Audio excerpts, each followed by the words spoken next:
새벽의 안개는 마치 지난 세월의 기억처럼 마을 전체를 감싸고 있었다. 경상북도 산자락에 자리한 작은 마을 다온리. 그날 새벽 마을 입구의 느티나무 앞에 낯선이가 나타났다. 낡은 휠체어에 몸을 의지한 노인은 천천히 그러나 단호한 표정으로 마을 안으로 들어왔다. 그의 얼굴은 주름으로 가득하고 잿빛 코트는 세월의 흔적을 고스란히 담고 있었다. 목에는 오래된 울목도리를 두르고 있었으며 손등에는 굳은 살이 밝혀 있었다. 무엇보다도 그의 눈빛 깊고 묵직한 눈빛은 누군가를 찾고 있는 듯했다. 마치 잃어버린 시간을 더듬는 사람처럼. 그 시각 마을 사람들은 분주하게 결혼식 준비에 한창이었다. 마을 이장 김정호의 장남 김도연이 결혼식을 올리는 날이었기 때문이다. 다올리 역사상 가장 큰 잔치가 벌어질 예정이었고 마을 사람들은 바쁘게 천막을 치고 조화를 달며 음식 준비에 몰두하고 있었다. 하지만 휠체어에 앉은 노인이 등장하자 작업 중이던 사람들이 하나둘씩 손을 멈추고 그를 바라보았다. 누구지? 거지 아냐? 웬 휠체어 타고 기어들어와? 젊은이들 몇 명은 나무 아래 모여서 비웃듯이 속삭였다. 그때 마을 어르신인 장노인이 지팡이를 짚으며 천천히 다가왔다. 눈을 가늘게 뜨고 노인을 뚫어지게 바라보던 그는 문득 작게 중얼거렸다. 이 눈썰미가 맞다면 저 얼굴은 도진우 아니야? 놀라움과 의심이 교차하는 표정이었다. 도진우 그 이름은 이 마을에서 한동안 잊혀진 듯 했지만 과거에는 익숙한 이름이었다. 그는 김정호 이장의 친형으로 40년 전 말없이 마을을 떠났던 인물이다. 누군가는 그가 도시에서 실패해 떠돌이 노숙자가 되었다고 했고 누군가는 대기업의 숨은 자산가가 되었다고도 했다. 하지만 정확히 아는 사람은 아무도 없었다.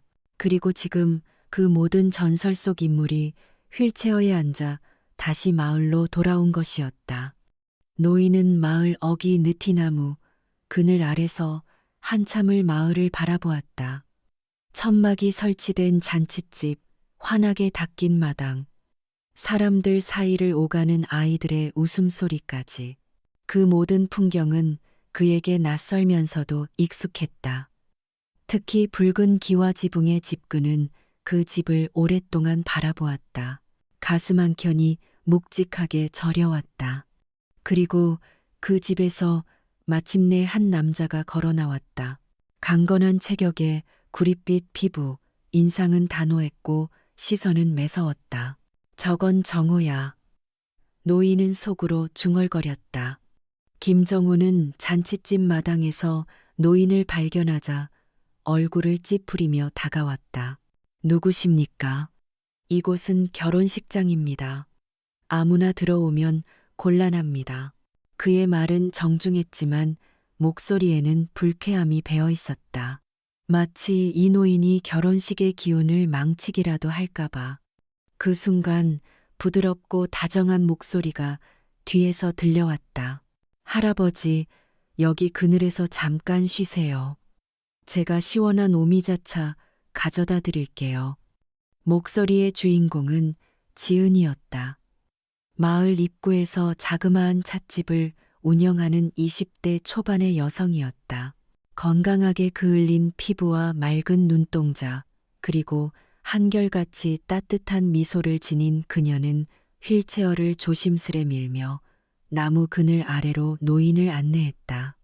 지은은 작은 스툴을 가져와 그 앞에 두고는 오미자차를 따랐다. 힘들게 올라오셨죠? 얼른 드세요. 괜찮아요. 여기선 누구나 환영이에요. 노인은 그녀를 바라보며 고개를 천천히 끄덕였다. 고맙소. 이런 대접은 오랜만이요. 그의 목소리는 갈라져 있었지만 감정은 담백하고 진실했다. 그 순간 김정호는 그 모습을 물끄러미 바라보며 어딘가 불편한 듯 입술을 꾹 다물었다. 그의 눈빛이 휠체어에 앉은 노인의 얼굴을 스치고 지나가다 멈췄다. 그 이마, 그 콧대, 그 깊은 눈동자. 무언가 떠오르려는 듯 그의 이마에 주름이 잡혔다. 설마 그럴 리가, 형님. 그 순간 다온리 마을 회관 앞 잔치마당이 조용해졌다. 몇몇 어르신들은 김정호의 반응을 유심히 살펴보았고 아이들은 호기심 어린 눈으로 휠체어에 앉은 노인을 바라보았다. 그러던 중 회관 담장 너머에서 익숙한 모습이 다가왔다. 바로 장노인이었다. 야야, 저분이 누구 같냐? 장노인은 지팡이를 짚고 휠체어 앞까지 다가와 노인의 얼굴을 뚫어지게 바라보더니 순간 숨을 멈췄다. 이 눈은 분명 도진우야. 맞다. 나랑 어릴 적 논둑에서 메뚜기 잡던 그 눈빛, 설마. 그의 목소리는 떨렸고 휠체어에 앉은 도진우는 고개를 들어 장노인의 눈을 마주했다. 잠시 두 사람 사이에 깊은 침묵이 흘렀다. 그 침묵 속에서 오랜 시간 묻혀있던 추억의 조각들이 조용히 떠올랐다. 김정호는 그 상황을 받아들이기 힘든 듯 고개를 저으며 중얼거렸다. 그럴 리 없어. 돌아올 리가 없잖아. 이미 죽은 줄 알았는데. 그때 지은이 조용히 앞으로 나섰다. 저는 잘 모르지만 누가 됐든 간에 이렇게 대하는 건 옳지 않아요. 어르신이신데 누구든 앉아 쉴 권리는 있잖아요. 오늘 같은 날 우리가 더 따뜻해야 하지 않나요? 그 말에 몇몇 사람들의 시선이 흔들렸다. 평소에도 진심으로 사람을 대하던 지은의 말에는 힘이 있었다. 도진우는 아무 말 없이 그녀를 바라보았다. 그 시선엔 고마움도 있었고 놀라움도 있었다. 한동안 그는 세상에서 잊힌 존재였으나 이 젊은 여인의 따뜻함 속에서 다시금 인간으로 대접받는 느낌을 받았다. 이윽고 김정호는 천천히 걸음을 옮겨 도진우의 앞에 섰다. 그의 얼굴엔 여전히 경계심과 혼란이 뒤섞여 있었다. 당신 정말 형님이십니까? 도진우는 말없이 고개를 끄덕였다. 그 고갯짓 하나에 수십 년이 담겨 있었다. 순간 장노인의 눈에서 눈물이 맺혔다. 진우야, 너 정말 살아있었구나. 어디 있었던 거냐. 이 늙은이는 너 돌아올 날만 기다렸는데. 도진우는 작게 미소 지었다. 그냥 세상 구경 좀 하느라. 그 말에 장노인은 웃다가 이내 흐느꼈다. 참말로 이 마을은 너 없는 사이에 많이 변했어. 다들 바빠서 다들 남만 신경 쓰지 예전 같지 않아. 사람들은 이제 더 이상 외면할 수 없었다. 이 낯선 노인은 더 이상 낯선 존재가 아니었다. 그는 이 마을의 일부였고 잊혀졌던 한 사람의 귀환이었다. 그러나 한쪽 구석에 서 있던 김정호의 표정은 여전히 굳어 있었다. 그의 마음속엔 오랜 세월 묻어둔 감정과 책임, 그리고 복잡한 과거가 뒤엉켜 있었다. 하지만 그 모든 것을 깨뜨린 것은 바로 그의 딸 김하윤이었다. 신부복을 입은 채 마당 안으로 들어온 그녀는 인파를 가르고 휠체어 앞으로 다가왔다. 눈빛은 놀람과 혼란, 그리고 묘한 친숙함이 섞여 있었다. 혹시 예전에 저한테 사탕 주시던 분 아니세요? 그녀의 목소리는 떨렸지만 따뜻했다. 어릴 때 회관 앞에서 자주 뵀던 것 같아요. 그때마다 항상 저희에게 말을 걸어주시고 간식도 챙겨주시고. 도진우는 미소 지으며 고개를 끄덕였다. 하윤은 눈시울이 붉어지며 중얼거렸다. 그런데 그 후로 어느 날 갑자기 안 오시더니 아무도 못 봤대요. 그래서 저도 잊고 살았는데. 마당은 조용해졌다. 사람들의 눈빛이 달라졌다. 모두가 이 노인을 잊었지만 그는 기억 속 어딘가에 늘 존재했던 사람이었다. 김정호는 더 이상 말을 잇지 못했다.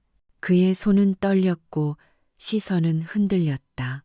그 순간 모든 허세와 권위는 무너졌고 오직 형에 대한 죄책감만 남았다.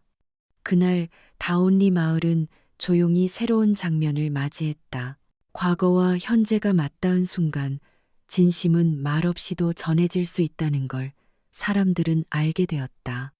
다온리 마을의 잔칫날은 분주하게 흘러가고 있었다. 김정호 이장의 집 앞마당은 이미 천막으로 덮였고 흰색과 분홍색 풍선들이 줄지어 매달려 있었다. 전통 혼례의 요소와 현대식 예식이 뒤섞인 특이한 분위기였다. 잔칫집 앞에는 은색 고급 승용차 한 대가 조심스럽게 주차되었다. 문이 열리자 넥타이를 단단히 맨 남자가 천천히 내렸다. 바로 최무현 도시에서 건설회사 대표로 이름을 알린 인물로 김정호의 오래된 친구이자 이날의 귀빈 중 한 명이었다. 오, 잘해놨네. 시골치곤 제법 정성 들였군. 무현은 대수롭지 않게 말하며 정호의 집 쪽으로 걸어갔다. 그가 등장하자 사람들의 시선이 일제히 쏠렸다. 몇몇 청년들은 그의 금팔찌와 번쩍이는 구두에 눈이 휘둥그레졌다. 하지만 그 누구도 조용히 길가 쪽으로 들어오는 한 휠체어를 알아차리지 못했다. 도진우는 여전히 낡은 옷차림, 휠체어에 몸을 맡긴 채 천천히 잔칫집 입구를 향하고 있었다. 그 옆에는 지은이 조심스럽게 그를 밀고 있었다. 정말 괜찮으세요? 응, 오늘은 꼭 봐야 할 게 있어서 말이야. 도진우는 잔잔한 목소리로 말했다. 잔칫집 문 앞에서 도진우와 지은은 잠시 멈췄다. 그러나 그들의 입장을 막아선 이는 곧 등장했다. 정장을 입은 젊은 남자 하나가 다가와 불쾌한 표정을 지었다. 여긴 초대받은 하객만 들어오실 수 있습니다. 어르신, 혹시 착각하신 거 아니세요? 지은은 눈살을 찌푸리며 나섰다. 이분 예전에 이 마을에서 사셨던 분이에요. 그냥 잠깐 구경만 하려고 오신 거예요. 하지만 남자는 코웃음을 치며 말했다. 그럼 구경은 여기까지 하시고 안쪽은 사양하세요. 식준비가 바빠서요. 그는 딱딱한 태도로 손을 들어 제지했다. 결국 도진우는 마당 안쪽 가장자리에 있는 작은 테이블에 앉게 되었다. 햇살이 닿지 않는 구석, 음식 준비용 물통과 쓰레기 봉투가 놓인 근처였다. 한쪽 다리가 빠진 플라스틱 의자, 삐걱대는 탁자. 하지만 그는 말없이 그 자리에 앉았다. 지은은 미안한 표정으로 옆에 앉으며 작은 그릇에 국을 떠다 주었다. 죄송해요. 여기밖에 자리가 없대요. 도진우는 웃었다. 괜찮아. 난 여기서도 충분히 잘 보여. 그 순간 무현이 등장했다. 그는 중앙 테이블에서 김정우와 웃으며 술잔을 주고받고 있었다. 하지만 시선을 한번 휠체어 쪽으로 돌린 후 미간을 찌푸렸다. 어라?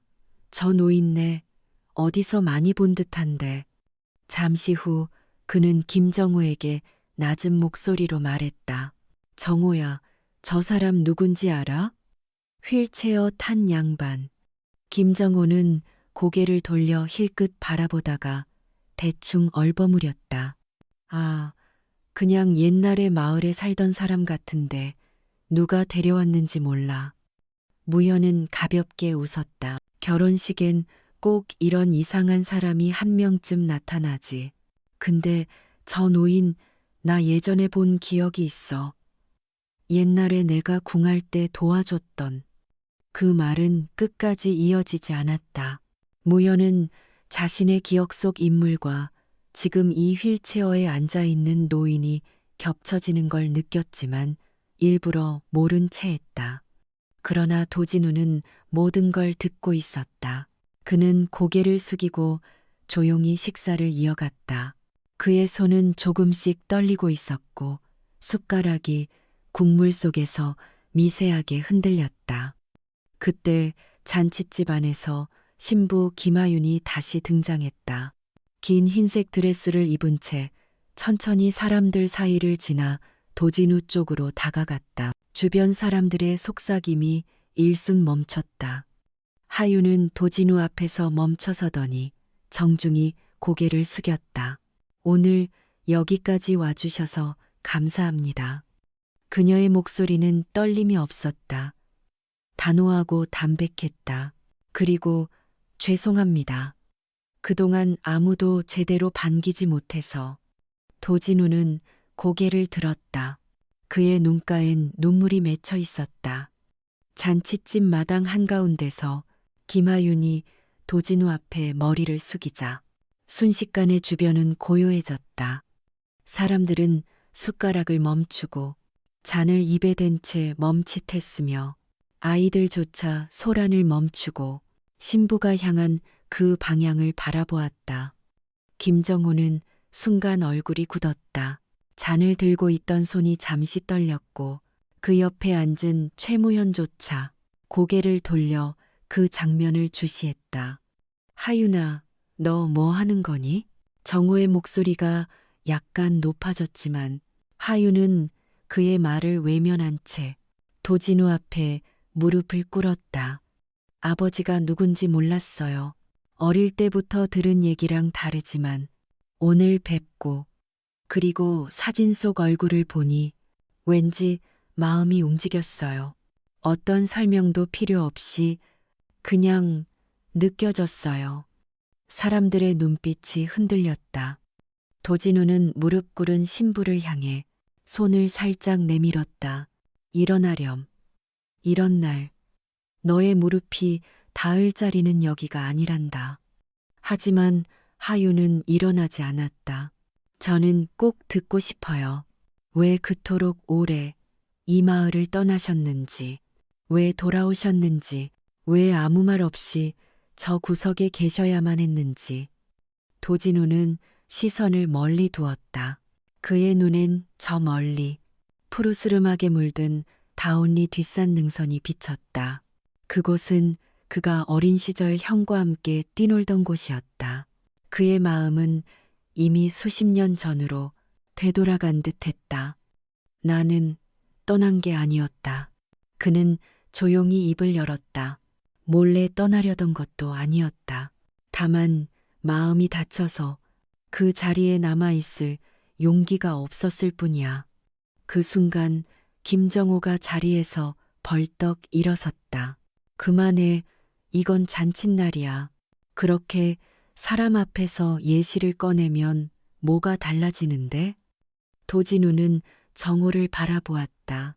오랜만에 마주한 친동생의 눈에는 여전히 분노와 당혹이 뒤섞여 있었다. 하지만 그의 눈빛은 더 이상 옛날처럼 매섭지 않았다. 그 안에는 뭔가 다른 슬픔 같은 것이 숨어 있었다. 정호야, 그는 조용히 그러나 단호히 말했다. 나는 네가 나를 미워해도 괜찮다고 생각했어. 하지만 네가 나를 잊고 우리의 기억마저 지워버리려는 건 참을 수 없더라. 잔칫집 마당의 바람이 조용히 불었다. 깃발이 부드럽게 흔들리고 양옆에 매단 꽃장식이 살짝살짝 흔들렸다. 그때 마당 구석에서 늙은 여인의 모습이 등장했다. 검정 고무신에 남색 앞치마, 희끗희끗한 머리를 질끈 묶은 그녀는 조심스럽게 사람들 사이를 헤치며 앞으로 걸어왔다. 바로 김정호의 아내 박영이었다. 그녀는 잔뜩 굳은 남편의 옆에 섰다.